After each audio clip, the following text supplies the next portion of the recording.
Le livre du ciel, tome 22, 26 juillet 1927.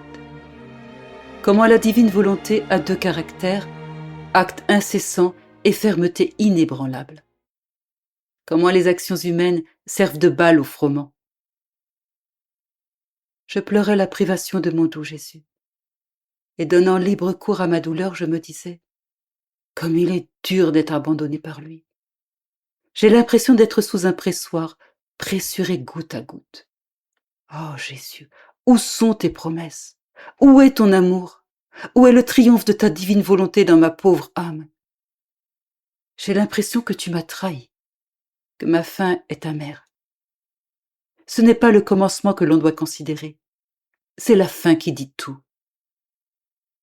Mais alors que je m'épanchais, mon bien-aimé se manifesta en moi et me dit, ma fille, ma divine volonté a en toi son triomphe, et c'est pourquoi elle te pressure goutte à goutte sous son pressoir divin, afin qu'il ne reste pas en toi une seule goutte de ta volonté.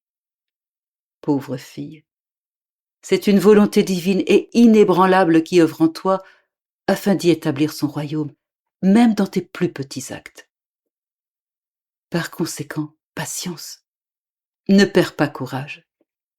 Ma divine volonté possède deux caractères, une fermeté inébranlable et un acte incessant.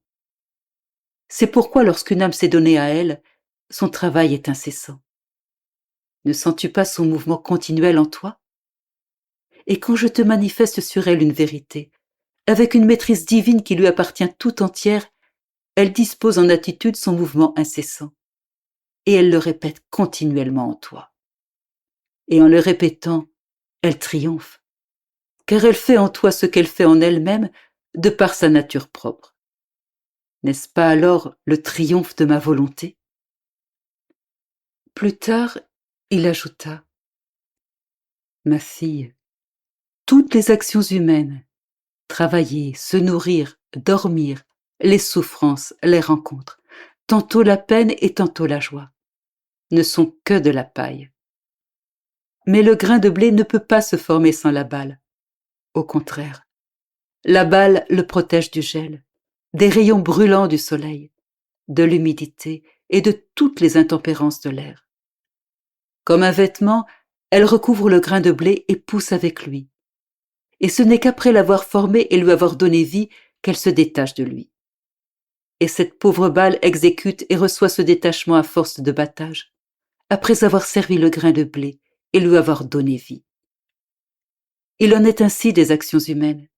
Des plus petites jusqu'aux plus grandes, elles sont toutes semblables à la balle. Et si on laisse le froment de ma volonté couler en elles, ces actions servent de façon admirable à cacher et à protéger le froment de ma divine volonté. Et plus la balle est abondante, plus on peut espérer posséder de froment. C'est un enchantement, ma fille, de voir une action humaine contenir en elle le froment très pur et l'or resplendissant de ma divine volonté. Comme la balle, elles semblent avoir la primauté sur le grain de blé et peuvent se vanter en disant « Il est vrai que nous sommes de la balle, mais nous cachons en nous une divine volonté qui est plus que du blé. Nous restons à son service et nous lui donnons le champ afin qu'elle puisse être formée dans notre action. Par contre, si ma volonté ne coule pas en elle, les actions humaines restent comme la balle, bonnes à être brûlées, parce qu'elles n'ont pas formé en elles le pur froment qui sert la patrie céleste.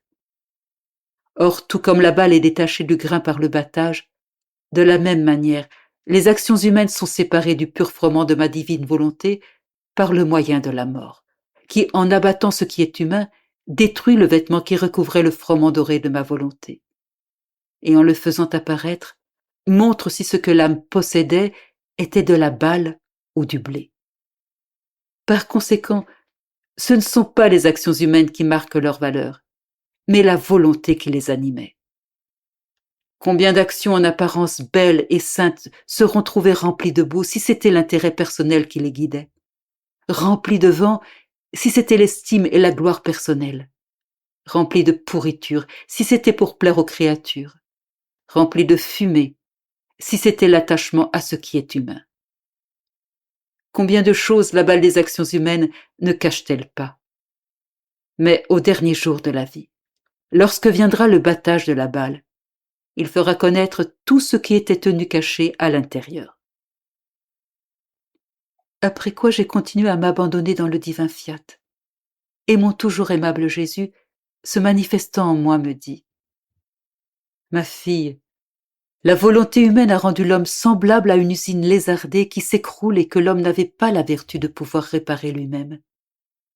Il fallait le divin Créateur, celui qui l'avait construite avec tant d'amour et qui, connaissant les secrets de son art, pouvait la réparer et faire couler dans ses fissures le liquide vital de sa force réparatrice afin de la rendre à nouveau solide, telle qu'il l'avait construite.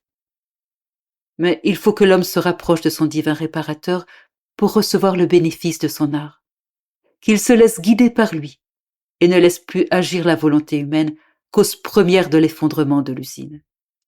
Sinon, malgré la venue du céleste constructeur, l'homme restera toujours une usine lézardée, écroulante.